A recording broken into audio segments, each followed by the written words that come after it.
We all know that Democrats are delusional, especially the ones in public office. And one of the many symptoms of their delusions is paranoia, which is defined as an unjustified suspicion and mistrust of other people or their actions. Take, for example, Democrat Congressman Dan Goldman from New York, who is so paranoid that Donald Trump joked about running again in 2028 that he's introducing a resolution and wasting Congress's time and our tax dollars trying to get them to pass it because he's so worried that the Constitution isn't clear enough. Today, Trump made his first visit to the House since winning the election and floated the idea of a third term, telling congressional Republicans, I suspect I won't be running again unless you say he's so good, we've got to figure something else out. Of course, he would be 82 years old and constitutionally barred.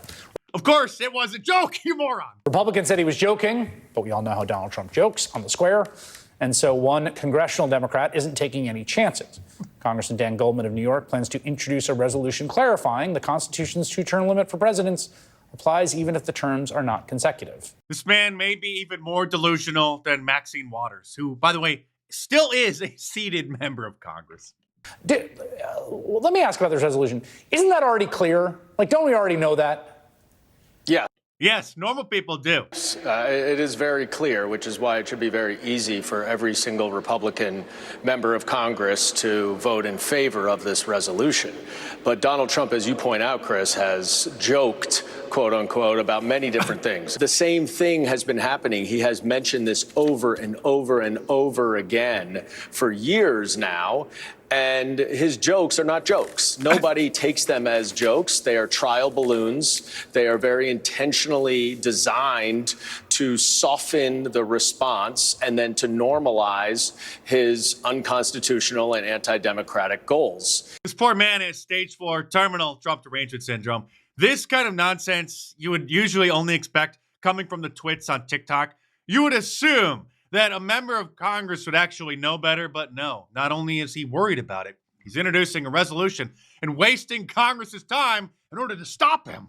Which reminds me of this classic Carpe Diem meme, which I'm sure scared Mr. Goldman and many others in the media. Remember when they freaked out about this? Oh my God, he just posted a meme saying that he's going to be the president forever. Stay tuned because there's plenty more to come in this video, but real quick, Trump Claus is coming back to town in the form of a custom special order knit sweater. Trump Claus, the sweatshirt, and the t-shirt are also back in my online store at markdice.com. Those are printed designs like all other shirts, but these are special. These have Trump Claus knit right into the yarn. The yarn is different colors, and it's literally woven right into the sweater itself. These are special custom order. You got to order them soon in order to be able to get them in time for Christmas. So head on over to markdice.com, click the link in the description below, and check them out. And now some Democrats are openly talking about creating a shadow cabinet that they think is going to be the real government running our country. We've all heard about the shadow government and the Eep Day 8 stay, which you're not supposed to talk about, another conspiracy fact. But this North Carolina Democrat is just openly talking about their plans now. If Trump attempts to weaponize the justice system against his political opponents with Matt Gaetz at the helm, we could see incoming Senator Adam Schiff as our shadow attorney general, arguing against replacing our independent prosecutors with Trump loyalists. If Trump seeks to eliminate the Department of Education, Congresswoman Johanna Hayes, a former Teacher of the Year, could step up as shadow education secretary to loudly defend public education in the United States. He even had his staff put together this poster that he brought there to the floor of the House. The Department of Education should be shut down and school curriculums should be determined by the local schools themselves, the community, not the federal government or state governments, because just last year, Governor Gavin Newsom in California sued a school for $1.5 million because they refused to use a state-mandated history book because in that book, there was a section that glorified Harvey Milk. You don't know who he is or his Jeffrey Epstein type of behavior. I don't even want to get into it now. But believe it or not, a school district in Southern California refused to indoctrinate their children with such idiocy, such degeneracy, and so they were fined. If Trump orders Marco Rubio to hand Ukraine and much of Eastern Europe to Russian President Vladimir Putin, Congressman Greg Meeks as Shadow Secretary of State, could be a strong voice in support of maintaining international relationships and protecting democracy at home and abroad. So he just goes on and on. So they're already formulating their plan. Meanwhile, Jen Psaki, Circle Back Psaki, is attempting to appear like a Joe Rogan podcaster, wearing these ridiculous headphones and saying that there need to be new laws put in place because people have opinions that the Democrat Party doesn't approve of that they're posting on social media. And no accountability for having disinformation spread, right? Actually, Facebook has major fact checkers. They even blur out and fact check jokes. They blurred out and fact check memes like Martin Luther King wearing a Make America Great Again hat, claiming that that's fake news and deceptive. Even Twitter, X, has a pretty good fact-checking system called Community Notes. And as you know well, and I mean, when I got started in Democratic politics, there was only mainstream media, and social media was still a novelty, although people like me and others were pioneering this technology in order to use it as a tool in order to get out the truth and combat the mainstream media. But the Democrats didn't figure that out until after Donald Trump won in 2016. You know, most of it was like local TV ads. That was what it was about. Obviously, national TV, local print. Those local TV is held to a higher standard of accountability than social media platforms in terms of having accurate information on their platforms. Having opinions that the Democrat Party agrees with. That is crazy. It's crazy. People have opinions different than them. And so it is, how does it change? How are people held to account? Laws have to change. Laws have to change, just like over in the UK, where people routinely get arrested for making mild political comments on social media about, let's say, things like the migrant invasion over there. While the meltdowns over Donald Trump's total victory on election night are starting to sink in, his cabinet nominations are causing a whole new wave of idiocy, especially since he nominated Robert F. Kennedy Jr. to head up the Department of Health and Human Services. And this is a meme, but many memes are actually true. The Department of Health in 2021, that's Rachel Levine, and the Department of Health next year. That is, if he gets approved by the Senate. We only have a very slim majority, and there's still a lot of swamp creatures in there, so I'm not so sure that this is going to actually go through.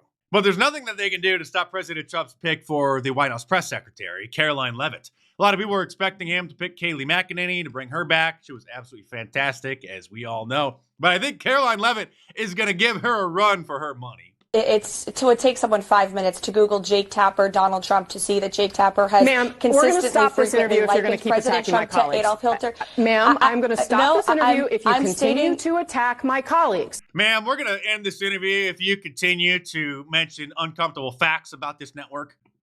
I would like to talk about Joe Biden and Donald Trump, who you work for. Yes. If you are here to speak on his behalf, I am willing to have this conversation. I am stating facts that your colleagues have stated in the past. Okay. Now, I'm sorry, guys. We're going to come back out to the panel. Caroline, thank you very much for your time. You are welcome to come back at any point. She is welcome. But only if you're just going to sit there and let CNN throw accusation after accusation about Donald Trump at you and then cut you off mid-sentence when you're responding to the first one to just pile on 3 more. This woman is only 27 years old, and 2 years ago, she ran for Congress in New Hampshire and was the second member of Generation Z ever to actually win a primary. She unfortunately lost to a Democrat, but now she's back as Donald Trump's press secretary. And we all love Kayleigh McEnany for many reasons, but I think Caroline Leavitt is going to do just fine. You want to talk about violence against political opponents? Let's talk about the fact that Democrats have been labeling President Trump a threat to democracy for the better half of 10 years. Let's talk about how they have compared him to Hitler, one of the worst mass murderers in the history of the world, and that Kamala Harris and Joe Biden weaponized the court system and the justice system in this country against Donald Trump in an attempt to imprison him. He sat through a courthouse for 7 weeks this past year, and the Democrats were hoping he would go to jail for it. That is real political violence that has led to 2 heinous assassination attempts on President Trump's life that, by the grace of God, he was able to escape, and he is here with us today. So yes, President Trump knows a little bit about political violence because he's experienced it himself. And with Thanksgiving and Christmas just around the corner, many Democrats are getting quite concerned about having an intervention at the dinner table about their Trump derangement syndrome. The thing that I'm grappling with is that someone was elected who ran a campaign that was openly hostile, openly racist, xenophobic, misogynistic, transphobic. How was it racist if he got more black and Latino voters this time around? How was it misogynistic if he got more women voters this time around, too? And yet now the election's over. Folks accept the results, but now how do we move forward when we know there are people have people in their families who voted for him? They work with people who voted for him. They live next to people who voted for him. How should we deal with those neighbors, co-workers, family members? Well, first of all, we have to remain passionate about protecting these most vulnerable people. You're absolutely right. If this new president does half of what he says, then America is truly going to be great. There will be so many of them in danger. I think the way to move forward in a family or in the whole culture is this. Every religion in the world has some version of do unto others as you would have them do unto you. Love your neighbor, even love your enemies, those of us Christians have. And here's the trick.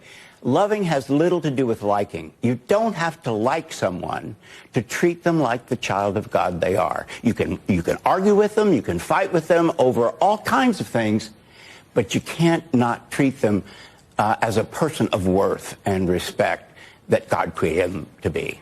And Dr. Jack.